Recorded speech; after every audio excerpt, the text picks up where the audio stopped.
కొంతమందికి రాత్రి వస్తే చాలా భయం వచ్చేస్తుంది. పిల్లిని కూడా చూసి భయపడే వాళ్ళు చాలా మంది ఉన్నారు. ఆ భయం, ఏదో ఒక భయం, నా భవిష్యత్తు ఏంటో. ప్రతి మనిషి ఏదో ఒక దాని గురించి భయపడుతూనే ఉంటారు. భయపడతారా లేదా? ఈ భయాలన్నీ మీకు రాత్రి పూట వస్తాయి. హీ స్పెసిఫైడ్, రాత్రి వేళ కలుగు భయమునకైనను. సో దేవుడు ఎల్లప్పుడూ ప్రార్థన చేయండి, మీరు శోధనలో ఉండకుండా ఎల్లప్పుడూ ప్రార్థన చేయండి అని ఎందుకు అంటారంటే, ప్రతిరోజు, ప్రతి సమయం, ప్రతి పూట దురాత్మల్ని ఏదో ఒక విధంగా దాడి చేస్తూనే ఉంటాయి. మీరు ఏదో ఒక జాబ్ చేసుకుంటారు, లేదంటే ఇంట్లో ఏదో ఒక పని చేసుకుంటారు, అప్పుడు మీ మైండ్ ఖాళీగా ఉండదు. మీ మైండ్ ఖాళీగా ఉండదు కాబట్టి అపవాది మిమ్మల్ని దాడి చేయడానికి అంత అవకాశం ఉండదు. అదే నైట్ టైం వచ్చేసరికి మీ మైండ్ కొంచెం రిలాక్స్డ్గా ఉంటుంది. అప్పుడు మీరు కొంచెం ఆలోచించడం మొదలు పెడతారు.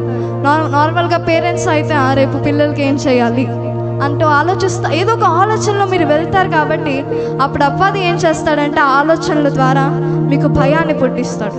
And now the reason that God said pray always is because the devil is attacking you constantly.